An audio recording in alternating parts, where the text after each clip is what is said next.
What's up everyone, welcome to the video. We are here breaking down the FireKeepers Casino 400 at Michigan International Speedway for Sunday, August 7th around 3 p.m. Eastern. And I'm looking forward to it. It should be a fun race. We have seen the larger tracks this year produce some pretty strong racing, so I am pretty excited about it. And I'm just looking forward to moving on from last week. That was absolutely awful. It was actually going quite well until the Christopher Bell issue at the end of the race caused the caution. We had to re-rack the cars. Then after that, I think either every single good driver or good player, at least any driver I had high exposure to, either wrecked out, spun out, or had a penalty. I'm talking to you, Rosh Chastain. So yeah, it got bad very quickly at the end. So I'm looking forward to just moving on past that, as that was absolutely awful. And if you are brand new here, my name is Pennell. I break down the NASCAR DFS slate each and every single weekend on this channel. You can also find me live on Sunday mornings or afternoons. I'm thinking around same time as usual, 11:30 a.m. tomorrow or Sunday, whatever you're watching this video, to break down the entire slate, answer any questions you guys end up having. It's a very fun time. I highly recommend you joining in. We've had a lot of people recently in the past few weeks. I would love to see you once again. And you can also find me over on Osmo, or better known as Stochastic these days, doing the live before lock shows with Jason Floyd, and also write the tournament articles over on the website if you ever want to check those out. And if you do end up enjoying today's free content, the only thing I ask in return is just a very small favor, but if you can leave a like down below, subscribe to the channel if you are brand new, and hit that bell so you get notified whenever I post new content or go live on Sunday mornings. And feel free to leave a comment down below, agreeing or disagreeing with anything I say throughout the duration of today's video. Or if you just want to tell me hi or I suck, you are free to do that as well. And if we could once again get over 300 plus likes on this week's video, that would be absolutely awesome. You guys kill it each and every single week. We even had over 400 last weekend. It doesn't just help me out. The more you guys like the video, the more eyeballs that see these videos, the more it helps us all out. So I truly do appreciate it. Y'all deserve a round of applause. And don't forget to check out the sponsor of the show, Prize Picks. I do make these videos possible. And if you are a new signing over there, you can get an instant deposit match bonus up to $100 when you use code CPEN using the link down below. Fun site, love to play on it. Wouldn't recommend it to you guys if I didn't do it myself. And if you don't live in a legal betting state like I do, I live in Ohio and Florida, you can't bet there legally. So it's kind of your work way around it. But again, promo code CPEN, take advantage of the instant deposit match bonus up to $100. But with that being said, I think that's it for the plug. So without further ado, let's get into the preview of this week's race. And as previously mentioned, this is the FireKeepers Casino 400 at Michigan International Speedway. There's your outline of the track. It's a large D-shaped oval. I have it classified as a high-speed intermediate. We haven't been to too many of these tracks this year. If you want to look at the ones I'm using as far as data samples go this weekend, it's going to be Pocono Auto Club, Kansas, which I think is the most comparable track to Michigan, then Charlotte and Las Vegas. But I saw on Twitter this weekend, a lot of people are fighting over comparable tracks. I just think that's a big waste of time when 90% of what matters is what we see in the track on Saturdays anyway. But we only have 200 laps this weekend, and while that is 140 odometer points, it's not like we have 300, 400 plus laps to where, yeah, you gotta jam as many odometers as possible. Yeah, I'm still gonna roster odometers. I'm looking at least one per lineup, and I am recording this video before practice and qualifying. I'm gonna record the driver-by-driver portion after qualifying and practice, so don't worry about that. But as we've seen at the larger tracks this year, a lot of them have turned into a bit of a wreck fest. So we'll see what ends up happening, but you're gonna want at least one odometer per lineup, and obviously probably two is going to be the best way to go about it. And as always, I need to shout out the winners from last week's YouTube contest. I guess parentheses as parentheses now, because we now run two, because you guys fill it so quickly, which is awesome. If you don't know what I'm talking about, I host a weekly YouTube contest where you guys can come in, join, and compete against each other. It's just a fun way to interact with the community. But I will shout out the winners here from the first contest and taking home the gold and over $120. I believe it's back-to-back weeks being inside the top 5 for you, but we had UFC Fan 1717, and in second, taking the silver FSU 25. Then rounding out the podium, we had Muddy Jones in third, then right in the bubble, but still winning money, Bill Kelly in fourth, and then Drugman88, longtime member of the Discord, rounding out the top 5. And then in the second YouTube contest, we had Drugman88 taking home the gold there. I believe we filled it all but 2 spots, so the prizes were very, very similar. But again, the more people who join, the better the prizes are. Taking the silver, 5-star lids in second, and in third, rounding out the podium, we had Go 49ers in third. And then right in the bubble, but still winning money, King back in fourth, then BSC 8106 rounding out the top 5. Shout out to the winners, and again, if you want to join, comment your DQ username down below, find the link on Twitter, find the link in the pinned YouTube comment. I will Either way, we will get you in there if you want to join. And as always, if you guys want access to the entire spreadsheet, not just the free preview I show you over on YouTube, now is the best time to do so because we're in the beginning of the month, but you get access to a lot of extra content. It's a lot more that goes to it besides what you see over on YouTube, projections for all sites, simulations, scores, my own personal exposures, green flag speed cheat sheet, pit time data, all that fun stuff and a lot more, including articles, optimizers, ownership projections, and the Discord chat, which we are in basically 24/7. So if you want to come in, join the community, link can be found down below for that. I do think you'll enjoy the extra content and the community that we have over there. But anyway, getting into it, we are going driver by driver here, breaking it all down. Now, practicing qualifying just ended a few minutes ago, so these are never my most polished thoughts. These are my first reactions, first look through the entire slate. Going through this together, I'm not yet my projections or ownership projections, so we're kind of just spitballing here for the most part, and I'll have the more updated thoughts over on the Patreon and in the live stream tomorrow if you ever want to check those out.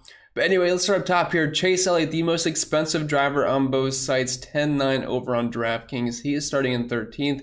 And the Vegas odds are not updated. These are obviously going to change a bit. I assume Toyota is going to get a massive bump because they absolutely killed practice, which was nice to see. I assume Toyota would have the fastest cars heading into the weekend, and they definitely proved that to be true on Saturday afternoon. So like I said, if we get updated odds at some point, I will do that, but these are currently not up to date. But anyways, talking about Chase Elliott here, starting in 13th. So it's not like he's starting right up front where he can dominate early, but he's also in a major place differential play as well. So he's kind of right in the middle, and it's going to be kind of interesting to decide what to do with Chase Elliott here, but I am viewing him as a pretty strong tournament play. As of right now, he's just been so good the past month or two now at all track types, road courses, super speedways, short tracks, intermediates. He just keeps getting the job done. And he wasn't like elite in practice, but he was still strong enough. He was P10 in the 1 lap, P5 in the 5 lap. Also very good at Michigan. I don't really care too much about recent track history at certain tracks because they weren't in the next gen car, but typically always in the top 10 at Michigan. But if you're looking at his numbers at similar tracks this year, he was third at Pocono. Technically, he won that race after Hamlin and Busch got DQ'd. He was really good at Charlotte early on, got up front, led some laps, ended up wrecking out where he finished 33rd and some poor finishes here. But I still think Chase Elliott's going to have enough speed to be able to contend, so I would view him as a tournament play here, but I'm not going to be over the moon about him because I do prefer the Toyotas up top, or at least a guy like Rosh Chastain that offers me more place differential upside. Drop it down to his teammate Kyle Larson, $10,700 over on DraftKings. Looking at his numbers at the similar tracks this year, he has been incredibly consistent, just isn't really a dominator. 7th at Pocono, 9th at Charlotte, 2nd at Kansas, 2nd at Vegas, and 1st at Auto Club. He's been the best at just grabbing good finishes each and every single trip. He's got the best average finish, the second most DraftKings points, and the best average running position, as well as the best average drive rating in the field at the intermediates this year. And he also has that win that he got at Auto Club at the beginning of the season. And most of these laps led were just very early on. He hasn't really been quite the dominator, especially as he was last year. So it's not really something I would expect from him. I don't think he's going to be able to outrun a guy like Chase Elliott or Kyle Busch or really any of the Toyotas up top. So not going to be huge on Kyle Larson here. I think he's playable, but he's a guy I'm probably just going to be either even to the field or underweight on. Don't really see a need to want to go way overweight on Kyle Larson this weekend. 14th in the 1 lap in practice and then 10th in the 5 lap.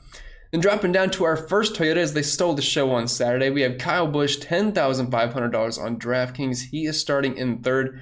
I had to imagine once they update odds, he might have the best odds to win this race over in Vegas. Might be tied with Denny Hamlin. Both guys were extremely strong during practice and obviously qualifying as well. Busch was overall the fastest, P1 in the 1 lap and then P3 in the 5 lap. And if you're looking at his numbers at the similar tracks this year, he has 4 straight top 4 finishes, 2nd at Pocono, 2nd at Charlotte, 3rd at Kansas, and 4th at Vegas, also averaging the most DraftKings points per race at these track types this year and the most fast laps. So I don't really see a reason not to like Kyle Busch. I think he's probably the most likely candidate to lead laps early on outside of either Bubba Wallace on the pole or Christopher Bell in the front row. So I do like Busch quite a bit.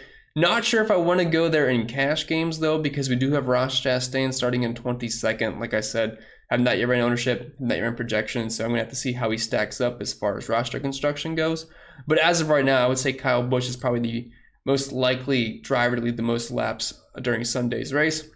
And then his teammate Denny Hamlin, $10,300. He is starting in 9th Also stole the show on Saturday afternoon's practice session, third in the 1 lap, first in the 5, first in the 10, and first in the 15. And if you're wondering why that might not show up if you're looking at the NASCAR website, they had Joey Logano's speed all messed up. I think they had him like 7 seconds faster than the field, which is just not possible. So I removed his practice data. It definitely wasn't as good as it looked if you were just watching on the NASCAR website. So I had to do a double glance there, and I ended up finding that error. So Hamlin actually was stealing the show as far as the long run is concerned. Didn't qualify quite as well as Kyle Busch. He's starting 6 spots further back, but that just makes him have more PD upside. So I'm liking Hamlin in all formats here. And if looking at the passer races at the intermediates, first at Pocono, first at Charlotte, fourth at Kansas. Had an issue at Las Vegas where he finished 32nd. And obviously, I don't really care about what Toyota did at Auto Club because they had the overheating issues with their engines. So not really concerned about that. But Hamlin's had a fast car this year. If you had to pick between the two, I think projection-wise, Denny Hamlin might edge out Kyle Busch. But I mean, if we're playing cash games, you get the extra 6 PD spots, and it looks like he's just as fast as Kyle Busch. So I wouldn't mind leaning Hamlin. Both these drivers are going to be in a lot of my lineups on Sunday. Then we have Rosh Chastain, $10,000 on DraftKings. He's starting back in 22nd. Typical Rosh Chastain things. I swear every Saturday he just sucks now, where he's going to qualify mid-pack, so he ends up being a big PD play. And if you have rostered Ross the past 2 weeks, he's been doing extremely well, and then he just wrecks at the end or has an issue or a penalty, and it kills your day. Like, he finished 34th at Pocono, but he was breaking the slate. Then he had the issue with Denny Hamlin, and then he was second at the road course last week. Then he ended up taking a shortcut, ended up getting the penalty, finished like 27th or something, but he's still arguably the fastest car week in, week out. I would say he's the most consistently fast driver, no matter what kind of track type we are at. So a 10K flat starting in 22nd, I imagine he's going to be a pretty popular cash game play. That's even with him struggling in practice, but we've seen multiple times this year where he just kind of sandbags in practice, but he's still fast during the race. And Michigan's one of those tracks where you have to have high horsepower, high speeds, and the guy that's had the most raw speed this year overall, in my opinion, pretty much is Rosh Chastain. I mean, there's a couple guys that could claim the title for that, but Ross has just been insanely good this year. So for playing cash, I probably would recommend getting Rosh Chastain in there, even though he did struggle during practice on Saturday. Dropping down to the 9K range, we have Tyler Redick at $9,700. He's starting in 6th. Got the win last week at the Indy Road Course and was pretty strong in practice as well. 6th in the 1 lap and 6th in the 5 lap. If you're looking to get off the Rosh talk, Redick should be lower owned.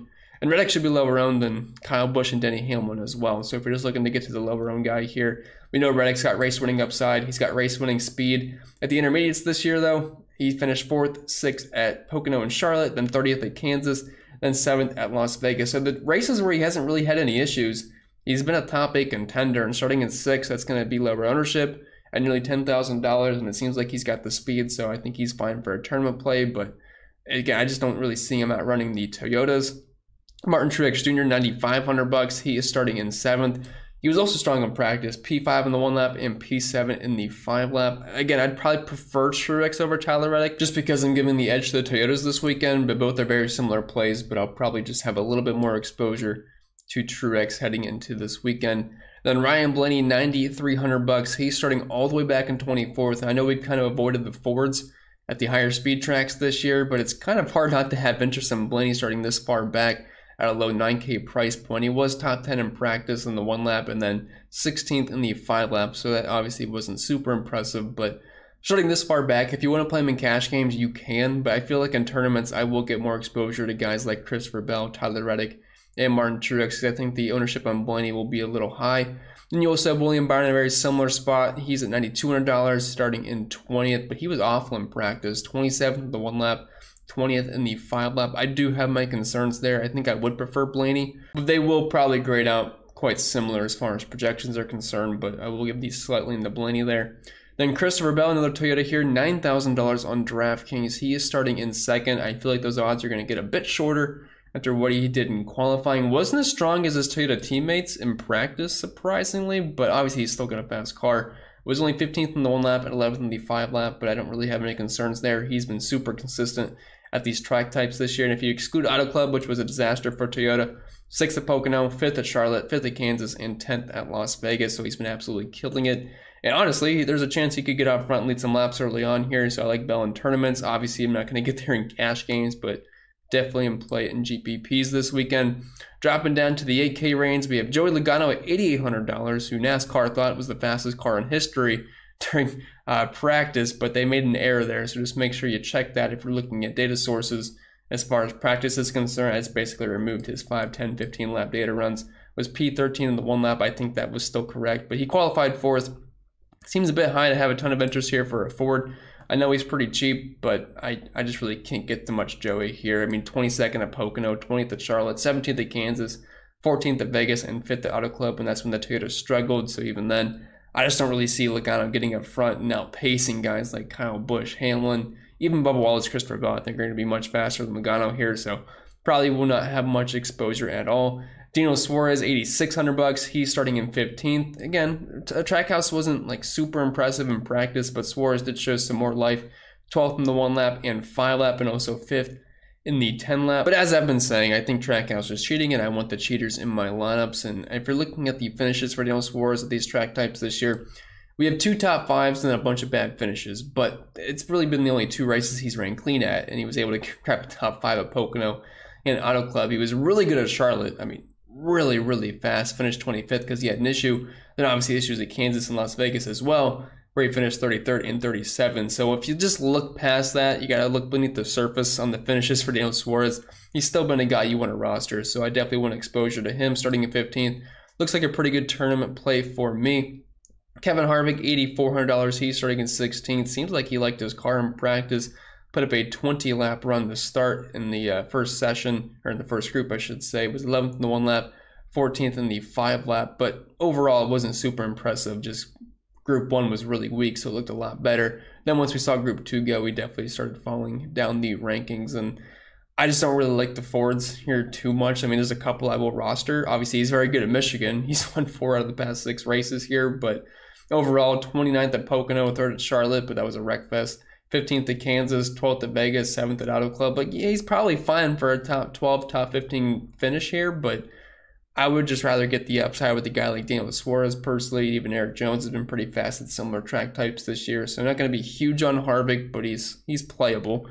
Alex Bowman, $8,200. He is starting in 30th. Always seems to qualify poorly, it seems, or maybe that's just recency bias on my part, but pretty strong in practice. Was top 10 on the 1 and 5 lap, and also top 10 in the 10 lap, but not many drivers did a 10 lap run in practice. But if you look at the finishes at similar tracks this year, 13th at Pocono, 10th at Charlotte, 9th at Kansas, 1st at Vegas, and then 25th at Auto Club. Is starting back in 30th, and it's not like he sucked in practice anything like William Byron. He's much cheaper than him as well. So if you're playing cash games, you're probably just going to put in Alex Bowman and move on. Good price point. Looks like a pretty good play in my opinion, but will be chalky.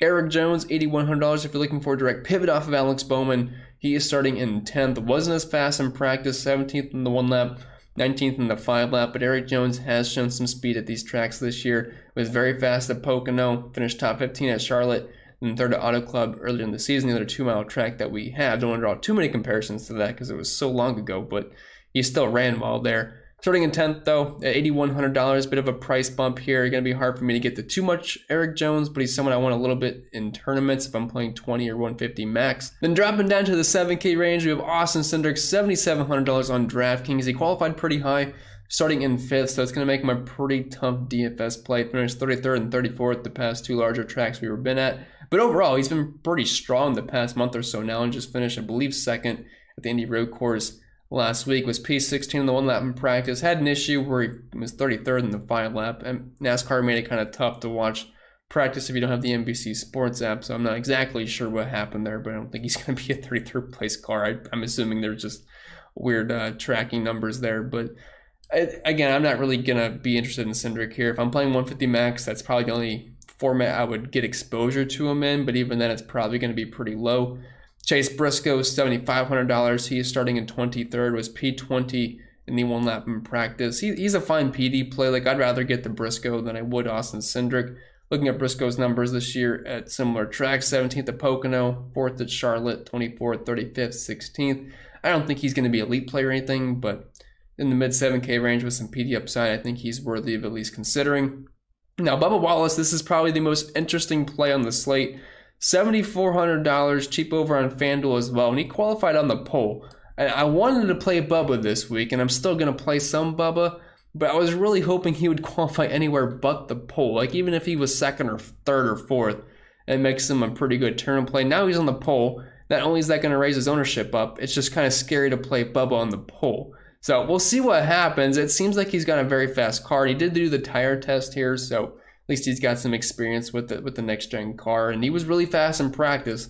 Second on the one lap and really just second across the board here. And he's the cheapest Toyota not named Ty Gibbs. Was the cheapest Toyota once pricing came out. And then once Ty Gibbs got to the player pool, he was the cheapest. But it's hard not to have interest here. Like, his odds were at 2,500 before the race. I'm assuming that's going to change. And it did. I actually just updated the numbers, and he's now at plus 900. And if you want to look at the overall numbers, we have, I believe, Busch and Hamlin is the best odds to win. Busch at plus 500, Hamlin at plus 650, which kind of mentioned I thought was going to be the case. So, yeah, it's kind of what I expected. Ross got nuked all the way up to plus 2,000. So if you're looking for some value there, just always seems to kind of suck in practice. But yeah, Bubba down to plus 900 from plus 2,500. So yeah, a lot of love for the Toyotas this weekend in Vegas, and me included. So as far as just DFS wise for Bubba, is he playable on the pole? Yes. I mean, he is pretty cheap. It's not like he's $9,000 or $10,000. He's only $7,400. It's not like he has to just dominate the entire race and win. If he can just lead some laps here and there, get some fast laps and finish in the top 5, I don't think Bubba's a bad play. Now, I guess the question is, do you play him in cash games? That's where it gets a bit interesting. I have not year-end ownership projections or just projections in general, so I'm gonna have to see how he stacks up. But I think I'm gonna consider it. I'm not sure I'm gonna do it though, because it's kind of scary to play Bubba on the pole. But I'll tell you right now, I will be playing some Bubba. I think he's gonna be a pretty easy fit in over on FanDuel, just because the scoring's a little bit different over there. Just looking for a good finish. I think he's an excellent play over there. Not as good of a play over on DraftKings, but still someone I'm definitely going to get to. I mean, he's fast. I know it's Bubba Wallace, and we all don't really love playing Bubba, but I think you have to consider it this weekend with how fast the JGR and Toyota cars are in general. Dropping down to Austin Dillon, $73 on DraftKings. He is starting in 26. Like, do I want to play Bubba or do I want to play Austin Dillon starting 25 spots further back? I think personally I'd rather play Bubba. But Dillon's still playable as well. I mean, he was top 20 in practice, 19th and 18th. And starting in 26, he should be able to move up some spots here, so I don't have any problems with Dillon. Chris Buescher, $7,100. He's starting in 19th. I love the paint scheme this week, and he's got the LeBron Family Foundation on there. But, I'm from Ohio, so that's why I like LeBron. But P18 in the 1 lap and P13 in the 5 lap. I don't think he's necessarily an amazing play, but Buescher's a guy where whatever kind of comes out as far as the optimizer, whatever spits him out, whatever number it is, I'll probably be happy with it. Dropping down to the 6K range, we have Brad Keselowski, his teammate, $6,900. He is starting all the way back in 33rd. Just kind of slow this weekend, 26th in the 1 lap, 25th in the 5 lap. If you're looking at how he's finished at similar tracks this year, 16th, 30th, 14th, 24th, and 27th. A couple good finishes in there, but overall it's been pretty disappointing. But starting in 33rd, I think he's fine. I just wish he was a little bit cheaper. I'm not going to line up to play Brad Keselowski this weekend. And Eric Almirola, $6,800, starting in 18th. Wasn't really expecting him to be much of a play this weekend, but was top 10 across the board in practice. So I think that's going to make him somewhat playable here. 15th and 17th the past 2 races at similar tracks. And start of the year hot, 6th at Las Vegas and Auto Club, and 26th at Kansas. But starting in 18th, I don't think that price is too bad. I'll get some shares of Eric Almirola in tournaments.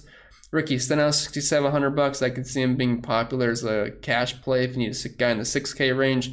Starting all the way back in 28th, just was kind of slow in practice where he was 31st in the 1 lap. But at these tracks, I mean, Stenhouse has not been bad this year. 20th at Pocono, 7th and 8th at Charlotte and Kansas, 21st at Vegas, and 10th at Auto Club. The tracks that Stenhouse has been awful at this year is basically just the short flat track. So starting in 28th, I think he'll be faster than what he showed in practice. I think you can definitely get to him starting all the way in the back of the field pretty much. Then Ty Gibbs, another guy I'm kind of excited about this weekend, $6,600, pretty cheap. I thought he'd be in the 7K range, so you're getting a nice discount here. Qualified 11th, but the JGR, well, I know he's not technically JGR, but they're basically the same thing. I'd say he's like the 4th or 5th JGR car. They were very strong, obviously. 4th in practice for Ty Gibbs, 4th in the 1 lap, 4th in the 5, then 3rd in the 10 and 15. Looks like he's got an amazing car this weekend. Finished 18th at Pocono. I'm all about it. I'll play some Ty Gibbs in tournaments starting in 11th. Like, I feel like I'll end up having more exposure to Ty Gibbs in 11th than I will Ricky Stenhouse.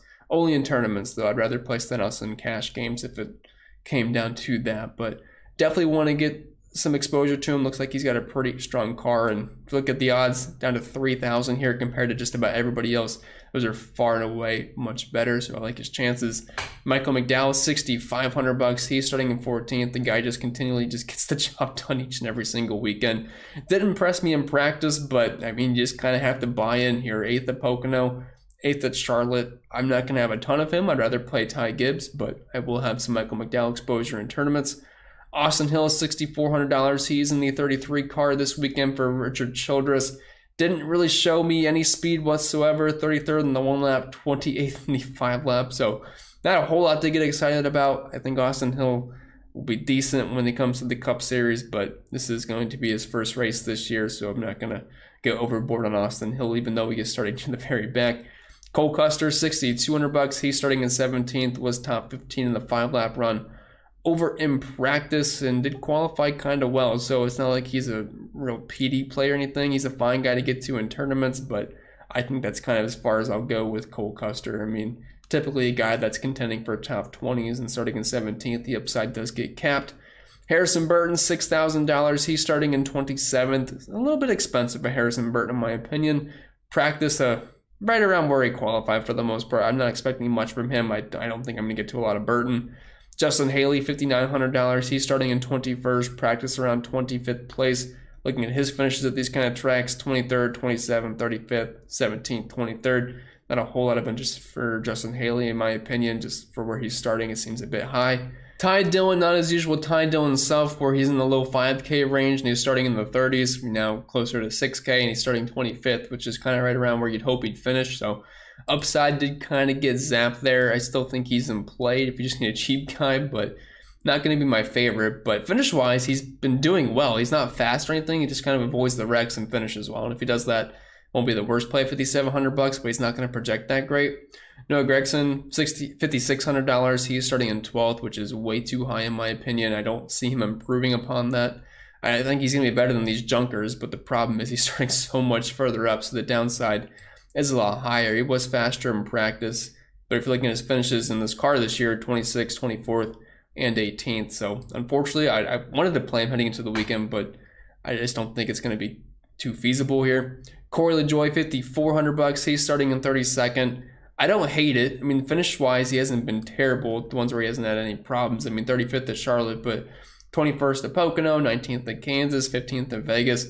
Starting in the 30s, I don't hate Corey LaJoie. I don't hate Todd Gilliland either. He is super slow this weekend, qualified dead last. Not like he wrecked or anything. He was just really, really slow. But 27th, 16th, 25th, 23rd, 20th. Is that great? No. But it's also not 37th, and he's starting dead last at $5,200. So I can get behind some Todd Gilliland if you just need a cheap pump play. He should be able to gain you at least 5 spots. He should be able to get into the top 30. And then after that, we have Cody Ware, Josh Bilicki, JJ Hilly, and BJ McLeod, and I will not play these guys. If there happens to be a million wrecks and they finish well, so be it, but I'm not going to go that route. But with that being said, I think that's going to be it for this week's video. If you made it all the way through, please let me know. I do appreciate everyone that does make it all the way through. Probably easier when I don't sound sick. I think we're good to go this weekend and test, but I don't think I have COVID anymore, so just fingers crossed for that. If you did enjoy, make sure you leave a like on your way out and subscribe if you haven't already. I'm here each and every single week. I will not be going anywhere, and I do cover other sports as well. We do have football coming up quite soon. And if you want to check out the extra content that I have over on Patreon, link can be found down below for that. Gonna get all the extra content out early this evening if you do sign up. And don't forget to check out Prize Picks and use promo code CPEN to get the instant deposit match bonus up to $100. Follow me over on Twitter if you want, Chris Pennell16, CPEN16 over on IG. But with that being said, I'll get out of here. I wish you all the best of luck, and I hope to see you on the live stream tomorrow at around 11:30 a.m. Eastern.